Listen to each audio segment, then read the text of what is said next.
Hi everyone, this is Dr. James DiNicolantonio, author of The Salt Fix and The Mineral Fix, and today I wanted to talk to you about a supplement that I have recently started taking again. So it's something that I used to take maybe about 10 years ago, and then it slowly sort of fell out of favor, not for basically a lack of evidence, but almost like a lack of basically promotion from many companies, because it's an old supplement. And basically it was thought to only have benefits maybe on knee osteoarthritis or joint pain. And the supplement is called glucosamine. Now, I recently started getting and looking into the literature on glucosamine because of its potential antiviral effects. So it's been shown that if you give animals glucosamine prior to infecting them with lethal influenza, it can significantly reduce mortality, lung pathology, and viral replication. And so we published several papers actually on the potential antiviral benefits of glucosamine. And I've also recently been more into like shadow boxing and kicking and lifting and doing more lifting with my legs. So my knees have also started hurting more. So I started looking more into the literature on glucosamine for joint health. And the data, it's true, is mixed. But the problem is that we've been underdosing glucosamine. So essentially, one of the manufacturers several decades ago decided to just test 1.5 grams. And ever since, the studies have always really just looked at around 1.5 grams total of glucosamine. But when you actually look at blood levels and things like that, a more optimal intake of glucosamine may actually be around 9 grams per day, or 3 grams 3 times a day. Now, I don't take that high of a dose, but I did start looking at, have clinical trials tested more than 1.5 grams of glucosamine.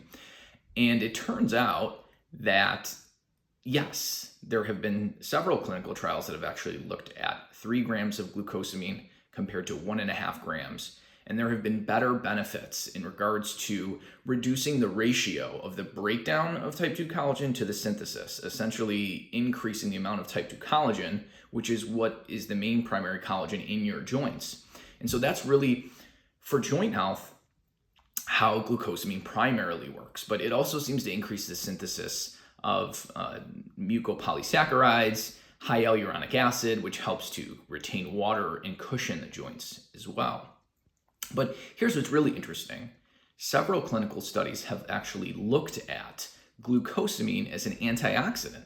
So there was actually a clinical study that gave the 3-gram dose of glucosamine to patients, and it significantly improved endothelial function measured via basically improved blood flow, flow-mediated dilation, it's called. And it also significantly increased glutathione levels in the red blood cells, and it also increased reduced glutathione to oxidized glutathione. So glucosamine actually works as an antioxidant, which is interesting as well.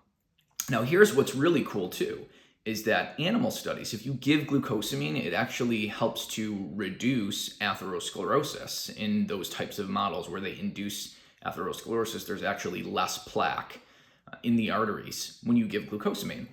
Now this matches the studies in animals as well, showing that glucosamine leads to about a 10% increase in lifespan, which is also very interesting.